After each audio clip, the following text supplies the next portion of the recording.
Selamat pagi kepada semua jemaah yang menyertai saluran Bangkit SCSC. Pada pagi ini kita akan menunjuk satu tema iaitu perhubungan pasangan perkahwinan tetap sejiwa hidup. Malaikat bab 2 ayat 13 sampai ke 16. Perhubungan pasangan perkahwinan tetap sejiwa hidup. Malaikat bab 2 ayat 13 sampai ke 16. Sekarang kita akan melakukan puji-pujian, lagu puji-pujian. Kita mempersilakan saudari Tan Pei Zhen daripada Gereja Metodis Siong Tau Kuching Barat dan juga bersama dengan saudari Lily Bong dan juga saudari Tan Xiu Qing. Semoga kita menyembah Tuhan, melakukan lagu dengan segenap hidup.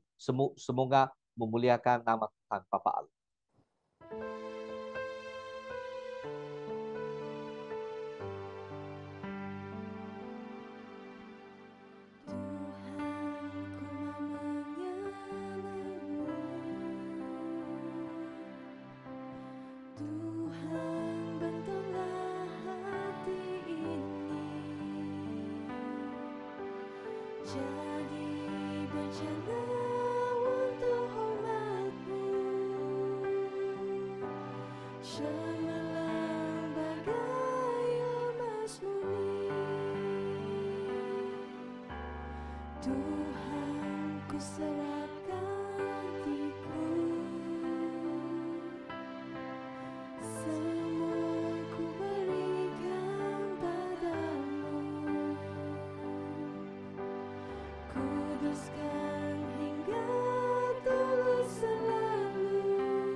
Saudara-saudari dalam Yesus Kristus, tema yang kita menenungi pada pagi ini adalah perhubungan pasangan perkahwinan tetap sejiwa hidup. Dalam buku Malaikat bab 2 ayat 13 sampai ke 16. Saudara-saudari dalam Yesus Kristus dalam firman Tuhan berfirman sedemikian. Selain itu, ada lagi yang kamu lakukan. Kamu mengenaki mezbah Tuhan dengan air mata. Kamu menangis dan merantak kerana Tuhan tidak lagi menerima persembahan kamu. Berlaku perkara yang lain seperti itu menuju kepada perkara yang serupa. Kedua-duanya dosa yang berkaitan dengan perkahwinan. Dari satu segi, mereka sudah memisah dengan wanita yang muda yang di mana mereka berkahwin. Dan mereka berkahwin dengan perempuan yang bukan menyembah Tuhan yang benar, di mana kita merenung pada kemarin. Hal ini kita lihat mengapa mereka rela untuk memisahkan dengan pasangan yang mereka kahwin. Ini adalah dosa yang tidak suka oleh Tuhan. Tiada bekas isteri dalam teks asal ayat 13. Tetapi mungkin bekas isteri lah yang mengerang dan menangis. Atau mungkin suami yang berkomandan tidak diterima. Maksudnya di mana memang isteri memang nangis. Sebab suami kata, saya hendak kahwin dengan orang lain. Supaya mereka yang lebih kaya boleh membantu keluarga kita. Saya pisahkan dengan kamu. Maka sebenarnya adalah tidak jujur. Sebenarnya hanya ada bohong kepada dia punya isteri saja. Maka pengkorbanan ke dalam bait suci itu tidak diterima. Maksud di sini apabila kita hendak menyembah Tuhan, bukan saja kita hendak menyembah Tuhan, tetapi apakah persediaan adalah untuk menyediakan kehidupan yang memuaskan kehendak Tuhan. Saudara-saudari, kita lihat kamu menyatakan sebabnya dia tidak lagi menerima persembahan kamu. Hal itu demikian kerana Tuhan tahu bahawa kamu tidak lagi setia kepada wanita yang kamu kahwin. Pada masa muda kamu. Wanita itu teman hidup dan isteri kamu. Tetapi kamu sudah memukiri janji kepada dia. Walaupun kamu telah berjanji di hadapan Allah untuk tetap setia kepada dia. Perkahwinan adalah perjanjian yang tidak boleh ditarik balik. Bukan kontrak, tetapi perjanjian. Saya masih ingat sebelum saya berkahwin dengan isteri saya, kami pernah menerima pre-counseling. Saya masih ingat counselor saya, Reverend Yo Tiong Lo, pastor in charge Klang Chinese Methodist Church in Klang, Selangor. Dia beritahu, apabila kita ada pemikiran untuk bercerai, marilah kita mentendang fikiran ini. Kata iblis, dengan nama Kristus, iblis jauh daripada kita. Maksud, kalau kita ada pemikiran seperti ini, memang tidak boleh terima. Walaupun kita ada kala bukan sentiasa ada gembira, ada kala kita akan gabuk, memang marah satu sama lain, tidak selesai satu sama lain. Tetapi tidak boleh ada pemikiran sedemikian. Kita perlu tenang sikit, kita perlu fikir sikit, kita perlu faham, memahami, minta maaf satu sama lain. Kesaksian Tuhan dalam perkahwinan. Tuhan adalah saksi dalam perkahwinan. Tuhan sudah memberitahu dalam kejadian yang Tuhan tentukan itu tidak boleh dipisahkan. Dua menjadi satu, tidak boleh dipisahkan. Perkahwinan adalah perjanjian. Perkahwinan itu adalah perjanjian di mana Tuhan tentukan Adam dengan Hawa untuk mempunyai perhubungan yang rapat dan penting. Apabila Tuhan lihat Adam begitu sunyi, Tuhan bawa dia ke semua binatang. Tiada satu boleh menjadi pasangannya. Sebab Tuhan memberikan satu kuasa kepada dia, menamakan nama binatang. Tiada satu. Tetapi Tuhan menyediakan wanita. Perkahwinan adalah perjanjian kepada Allah. Ini bukan sekadar perjanjian antara dua makhluk. Bukan perjanjian di antara dua manusia saja. Tetapi adalah sesuatu perjanjian dengan Tuhan. Tuhan adalah saksi kamu dalam perjanjian. Maka bukan kamu suka, kamu kahwin. Kamu tidak suka, kamu cerai. Bukan sedemikian. Tetapi adalah untuk kesetiaan bersama. Oh, saudara-saudari dalam Yesus Kristus. Perkataan perjanjian mempunyai makna yang sangat istimewa dalam Alkitab. Apabila Tuhan membuat perjanjian dengan Abraham membela tindakan itu menjadi dua. Membela. Maka bahasa asal dalam Ibrani, covenant adalah kad. Perjanjian adalah kad. Saudara, maksudnya jika salah satu pihak melanggar, dia akan dipotong dua seperti binatang. Kalau tidak melanggar perjanjian, kita akan dipotong. Seperti binatang mati sebab dipotong. Tidak heran perkataan kad dalam bahasa Inggeris sering digunakan bersama dengan covenant.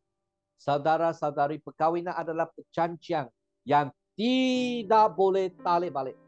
Bukan kontrak. Hari ini kamu lihat rumah ini tidak bagus. Oh, saya kata ini macam bina. Kamu tidak macam ini bina. Kamu tidak mau lagi kontrak ini. Panggil lagi kontraktor yang lain. Tetapi ini bukan macam ini. Kawin sudah, wah, lihat tidak selesa. Oh, dari fisika, dari sosial, dari apa-apa. Kamu mau cerai? Bukan. Itu bukan kontrak. Itu perjanjian. Perjanjian adalah satu kesatuan yang berkegagalan. Dalam hal ini suami dan isteri bukan lagi dua. Kita adalah satu. Oleh itu apa yang telah dipersatukan Allah tidak boleh dipisahkan oleh sesiapa. Dalam buku Matius bab 19:4-6, Tuhan menyaksikan dalam perkawinan. Jadi dalam satu ibadat perkawinan, bukan saja patri datang, bukan saja pastor datang, bukan saja ahli keluarga datang, ketua keluarga datang, bukan saja kawan-kawan datang, bukan saja saudara mara datang, tetapi Tuhan yang menciptakan, yang mencipta perkawinan itu datang untuk menjadi saksi kami. Jadi kesetiaan suami dan isteri kepada satu sama lain adalah juga kesetiaan kepada Tuhan perjanjian. Jika seseorang berani meninggalkan Tuhan, perjanjian Tuhan, perjanjian perkawinan akan dipicak sesuka hati. Saudara-saudari dalam Yesus Kristus, kedua-dua mesti mempunyai hubungan pribadi dengan Tuhan Yesus Kristus dan bersedia untuk mengikut Dia. Saudara-saudari dalam Yesus Kristus, yang juga bermakna bahawa kedua-duanya melihat ajaran Alkitab Kristus sebagai panduan dalam kehidupan mereka. Mereka akan melihat perjanjian ini juga melambangkan kasih Yesus Kristus kepada gereja, yang mengikut menjelaskan bahawa Tuhan melancang perkawinan untuk hubungan suami isteri yang diwakili oleh Kristus dan gereja. Sentiasa dalam Alkitab, khasnya dalam perjanjian baru, suami ini perlulah belajar seperti Kristus. Macam Kristus rela korban di atas salib untuk gereja. Sebagai seorang isteri perlu belajar seperti Kristus. Bagaimana taat kepada paham Allah, rela mentaati kepada suaminya. Saudara-saudari, perjanjian itu melambangkan kasih Kristus kepada gereja. Maka masuk perkawinan di bawah perjanjian juga termasuk apa? Untuk mentemati. Kita lihat Adam begitu sunyi. Maka Tuhan menyediakan wanita itu untuk mentemani. Sejak itu dia tidak lagi sunyi loh. Dia memang ada teman loh. Yang kedua boleh komunikasi. Saya sedih, saya gembira, saya marah. Boleh berkomunikasi. Lagi pelengkap. Kita sebagai suami, kita akan fikir diri kita dilengkap. Kalau ada isteri, boleh melengkapi kita. Seperti saya sebelum kahwin, saya fikir tidak begitu pandai urus hak ehwal keluarga. Selepas saya kahwin, isteri banyak membantu saya mengurus keluarga dengan sebaik, sempurna. Saya bukan kata mereka tidak kahwin, tidak sempurna, tidak lengkap. Maksudnya bagi mereka kalau secara umum, kalau kita boleh kahwin, kita lihat diri sendiri dipersempurnakan. Kita boleh belajar lebih sempurna daripada isteri. Isteri boleh belajar daripada suami. Asalkan kita rendah hati. Pasangan antara isteri, antara suami, banyak kita boleh belajar. Kedua-dua mempunyai hubungan pribadi dengan Tuhan Yesus Kristus. Bersedia untuk mengikut Yesus Kristus dulu. Jadi sentiasa kita kata, Master of life, you must do accept them first. Kita mesti tahu siapakah Tuhan kamu dalam jiwa kamu sebelum kita kata bahasa perkauman. Kedua, kita mesti ketahui misi kamu dalam jiwa kita, panggilan jiwa kita. Ketiga, kita mencari pasangan supaya boleh melayani Tuhan yang kita percaya dan juga melengkapi panggilan yang Tuhan ingin kita buat. Kalau suami isteri ada mengetahui ini, ada menjalankan sedemikian, maka perkawinan adalah satu bantuan, dorongan kita untuk melengkapi diri sendiri demi kemuliaan Tuhan dan juga untuk diri sendiri kita lebih bahagia seperti Adam. Selepas mempunyai Hawa, dia lebih bahagia. Ada orang teman dia, ada orang komunikasi dia, ada orang lengkapi dia, ada orang menyempurnakan. Saudara-saudari, perjanjian juga melambangkan kasih Kristus kepada gereja. Maka kita perlu ketahui, perkahwinan itu bukan sia-sia saja. Adalah satu pelancangan Tuhan untuk menunjukkan kita kepada kehidupan selama-lamanya. Saudara-saudara dalam Yesus Kristus, kita perlu ketahui hubungan suami isteri yang dikuasai oleh Yesus Kristus. Suami perlu belajar daripada Kristus Yesus berkorban untuk isteri. Isteri perlu belajar dari Kristus untuk belajar bagaimana Kristus mentaati Tuhan Bapa Allah. Saudara-saudari, di sini kita lihat satu perbandingan. Kalau sebagai suami dan isteri, perjanjian suami dan isteri adalah kekal apabila kita masih dalam ayat. Seperti Kristus sudah mempunyai perjanjian yang selama-lamanya. Maksudnya suami dan isteri perjanjian bukan kita henti-henti saja, tetapi untuk satu jiwa. Kita lihat Kristus adalah kepala kepada gereja. Maka suami adalah kepala dalam perkahwinan. Kita tahu sebagai suami kamu menjadi ketua dalam perkahwinan dan juga dalam keluarga. Kita lihat Kristus, kerja Kristus adalah untuk menjaga dan melindungi gereja. Kita lihat fungsi suami juga untuk menjaga dan melindungi isteri. Kristus mempunyai satu kerja yang istimewa, iaitu menggunakan firman Tuhan untuk membersihkan gereja. Sangat sentuh hati sebagai seorang suami, kita perlu menggunakan firman Tuhan untuk mengkembara suami kamu, isteri kamu. Saya masih ingat semasa saya belajar teologi, saya ada seorang kawan ataupun classmates. Dia punya isteri, bukan isteri, masa itu masih girlfriend. Cepat marah. Itu isteri, itu girlfriend memang cepat marah. Tetapi saya lihat kawan saya ini, classmate saya ini, dia begitu sayangi dia punya girlfriend. Dia kata, saya hendak sayangi seperti rupa dia. Saya hendak gembara dia seperti Kristus mau kita gembara. Saudara-saudari, kita lihat kita seperti suami perlu belajar daripada Kristus. Saudara-saudari dalam Yesus Kristus, mari kita lihat sebagai suami dan isteri. Suami dan isteri tidak boleh meninggalkan satu sama lain, walaupun salah daripada seorang mereka yang tidak setia. Sekiranya gereja berzina dan berkhianatan dengan Tuhan, Kristus tidak lihat kita sama ada kita ada buat salah atau tidak. Tapi dia bersedia untuk memaafkan kita. Asalkan kita ada hati, ada taubat dan iman balik kepada Tuhan. Dalam ayat ke-15 bab kedua buku Malaikat, dia kata, bukankah Allah yang menjadikan kamu satu tubuh dan satu jiwa dengan wanita itu? Apakah maksud Allah dengan hal itu? Maksudnya adalah supaya kamu mendapat anak yang benar-benar umat Allah. Oleh itu, pastikan supaya tiada orang di kalangan kamu yang memungkiri janji kepada isteri. Di sinilah kita lihat konteks dalam zaman Malaikat. Banyak orang memungkiri isteri mereka, janji mereka. Kawin dengan orang yang bukan percaya dengan Tuhan yang benar. Di sini, melalui Nabi, Malaikat Tuhan Allah untuk memberitahu kepada jemaat supaya boleh mengkekalkan hubungan perkahwinan mereka. Walaupun Tuhan mempunyai kuasa rohani untuk mencipta ramai orang, bukankah dia mencipta hanya satu orang? Kenapa buat satu orang saja? Tetapi ia akan mempunyai keturunan yang sama.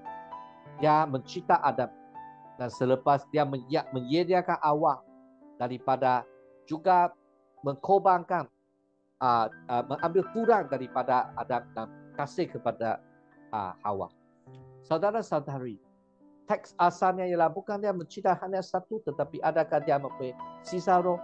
Mengapa dia mencipta hanya satu? Dialah yang menghidupkan manusia menjadi penih Tuhan. Jadi Tuhan dia mencipta satu menjadi penih Tuhan. Dan selepas itu menjadi keturunan. Tuhan hanya menciptakan suami dan isteri dua untuk menjadi satu daging. Dan tujuannya adalah agar manusia benih yang sama. Apabila Tuhan kata mencipta satu, maksudnya satu isteri satu suami. Dia tidak mencinta dua suami, satu istri, atau dua suami, dua istri. Tidak. Hanya satu suami, satu istri. Adam dan Hawa. Dan inilah standard. Inilah yang formasi oleh Tuhan. Jadi hari ini tidak boleh kata, oh sekarang orang cetek. Itu bukan ikut Tuhan. Tidak ikut Tuhan itu tidak melanggar Tuhan. Rumah adalah sekolah untuk mempelajari hukum. Tempat untuk amalan kesalehan. Sekiranya pasangan ini ada taat kepada Tuhan, mereka akan melahirkan anak yang saleh kepada Tuhan. Oh, sejiwa kita sama-sama. Sejiwa kita mendidik anak kita. Apabila ibu bapa hanya setia kepada Tuhan perjanjian, mereka setia kepada perjanjian perkahwinan dan anak-anak. Boleh tumbuh menjadi pening yang taat dalam cinta, kesetiaan dan kedamaian. Hanya ibu bapa hanya setia kepada Tuhan. Mereka cinta sama satu sama lain, mengikut perjanjian perkahwinan.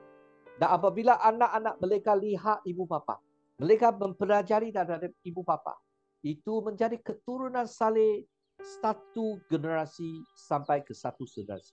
Mereka akan memperoleh bahagia yang Tuhan kasih. Sebab mereka ikut firman Tuhan.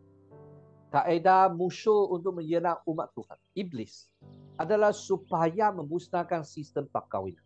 Supaya seorang lelaki dengan seorang wanita, seorang suami dan seorang istri, biarlah mereka tidak bersama.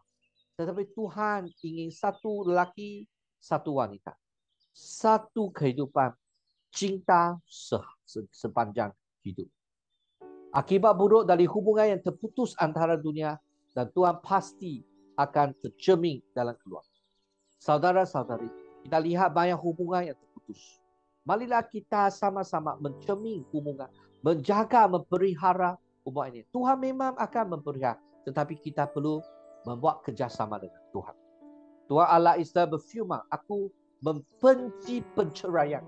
Aku tidak suka apabila salah seorang daripada kamu berbuat hal sekejam itu terhadap istri. Pastikanlah supaya kamu tidak memungkiri janji untuk tetap setia kepada istri kamu. Pencerai istri dan orang yang merogoh istri, kedua-duanya adalah kebencian Tuhan. Oleh kerana ada sesuatu yang tidak kena pada hati lelaki yang diceraikan. Dia tidak setia kepada perjanjian antara manusia dengan Tuhan. Dan dia tidak akan setia kepada perjanjian antara manusia dengan manusia. Jadi biarlah kita belajar setia kepada perjanjian perkahwinan. Dan menjadi asas untuk jiwa kita setia untuk semua perkara kita ada setia. Oleh itu, 2 kali Tuhan memberi amaran kepada orang ramai. Janganlah hatimu, jangan bertipu di hadapan Tuhan dan manusia. Garis besar hukum Tuhan adalah mengasihi Tuhan dan mengasihi orang lain. Abah Yesus Kudus ditanya, apakah hukum yang paling besar? Tuhan kata yang paling besar adalah kasihi Tuhan. Dan seterusnya adalah mengasihi orang lain. Bukan mengasihi manusia itu secondary. Tingkat kedua bukan. Dia kata, dengan mengasihi Tuhan, kamu mengasihi orang lain. Adalah kasih Tuhan yang menyentuh hati kita. Mari kita belajar untuk mengasihi orang lain. Semua orang kita ada kelemahan. Saya pun ada kelemahan. Kamu pun ada kelemahan. Mari kita sama-sama rendah hati terhadap Tuhan. Biar Tuhan memberi berkat, memberi daya yang cukup supaya kita boleh dipermelihara dalam perkahwinan kita. Oh saudara-saudara Yesus Kristus, kita perlu membuat satu tekad berhubungan bahasa perkahwinan tetap sejiwa hidup. Janganlah kita fikir perasaan manusia, humanism. Oh, orang suka buat apa, suka sajalah. Apa fikiran ini isteri mana boleh baik bantu saya, tidak maulah. Tidak boleh cakap macam ini. Oh, ini suami sudah sakit, tidak mau dia lah. Tidak boleh menjadi ini. Kasih itu memang kekal. Menafikan, kalau macam ini, kita menafikan cinta ataupun sayang Tuhan. Menafikan sayang ataupun kasih yang Tuhan inginkan kita bersama dengan pasangan kita. Marilah kita belajar bersama-sama. Kita ketahui bahawa Tuhan inginkan kita manusia mempunyai keberhasilan untuk mengejar kebebasan, kesesamaan dan persaudaraan. dalam Kristus. Tetapi apa yang mereka hilang adalah lantai. Kalau kamu tidak mau bersama dengan suami kamu, istri kamu, kamu lihat, oh saya akan lebih bahagia loh kalau saya cerai dengan dia. Tidak. Kamu kalau macam ini, kamu tidak belajar sabar, tidak belajar maafkan, tidak belajar meminta maaf, tidak belajar kekalkan perkawinan kita. Apa yang kita perolehi adalah kurunting. Apa itu kurunting? Kuruntung, tempat untuk melaksanakan hukuman mati. Jiwa kamu akan munasab. Saudara saya, jangan lihat perkara ini sia-sia saja. Sebagai penutupan, saya ingin membawa semua orang, marilah kita adakan satu proklamasi kemuridan dalam perkawinan. Kami percaya bahawa Tuhan yang memulakan perkawinan, bukan manusia. Kami percaya bahawa perkawinan adalah institusi pertama yang ditubuhkan oleh Tuhan. Kami percaya bahawa perjanjian perkawinan yang diajar dalam Alkitab adalah suci dan sepanjang hidup. Alkitab menjelaskan dengan jelas bahawa perkawinan adalah penyatuan yang diisytihar oleh seorang lelaki dan seorang wanita, dan bahawa seksual hanya wujud antara pasangan berlainan jantina, bukan pasangan sejenis. Jangan homosexuality, itu bukan ajaran Alkitab. Jadi kami percaya bahawa Allah memberikan seseorang lelaki, seorang perempuan. Lelaki, perempuan, seorang lelaki. Seorang isteri, iaitu seorang wanita. Satu suami, satu isteri. Satu lelaki, satu wanita. Dan mereka menerima antara satu sama lain, dengan mengakui antara satu sama lain sebagai ketentuan Allah yang istimewa untuk keperluan bersama. Kita mesti istihad, kita ada keperluan untuk bersama-sama. Saudara-saudari, mari kita bersama-sama membuat proklamasi kemuliaan dalam perkawinan. Kami percaya bahawa tujuan Tuhan untuk perkawinan adalah mempertemukan suami dan isteri untuk memuliakannya, untuk mempersembahkan anak-anak yang soleh, yang saleh, dan untuk menikmati keseronokan seksual. Saudara-saudari, sebagai isteri, janganlah kita mententang hubungan seksual dengan suami kamu. Dan suami pun perlu menghormati kehendak situasi isteri. Saudara-saudari, marilah kita sama-sama kata, kami percaya bahawa lelaki dan wanita adalah sama penting dalam perkawinan. Tetapi dengan peranan dan tanggungjawab yang berbeza. Akhirnya kami ingin mengisytiharkan bahawa dalam budaya kita, agar perkawinan mesti dipelihara kerana masih merupakan institusi suci yang ditubuh oleh Allah, Tuhan Bapa Allah. Semua kita diberkati. Semoga kita boleh ketahui perkawinan adalah tempat di mana lelaki dan wanita mengalami ketimiman rohani, emosi, fizikal, dan yang paling benar adalah mereka menjadi satu. Mari kita kata saya membuat perjanjian ini dengan rahmat Tuhan. Amin. Mari kita sama-sama berdoa. Oh Tuhan Bapa di surga, kita berdoa untuk semua jemaat supaya kita mempunyai hubungan pasangan perkawinan yang sepanjang hidup. Oh Tuhan, bantulah kita dalam menyelesaikan kesemua perselisihan faham dalam perkawinan. Dalam perkawinan, setiap pasangan ada kelemahan, ada kesusahan. Bantulah kita supaya menjadi pasangan yang memuaskan kehendak Tuhan. Dalam nama Kristus Yesus kita berdoa. Amin. Saudara-saudari dalam Yesus Kristus, saya galakkan kamu berhubungan pasangan perkawinan sejiwa hidup. Sekiranya kamu sudah pisah, sekiranya kamu sudah cerai, biarlah kita taubat di hadapan Tuhan. Biarlah kita memulai kehidupan yang baru. Sebab dalam Kristus yang lalu itu sudah lepas, yang baru dalam Kristus. Tuhan tetap bersama kita apabila kita taubat di hadapan. Semoga kita diberkati oleh Tuhan. Kita jumpa lagi pada hari esok.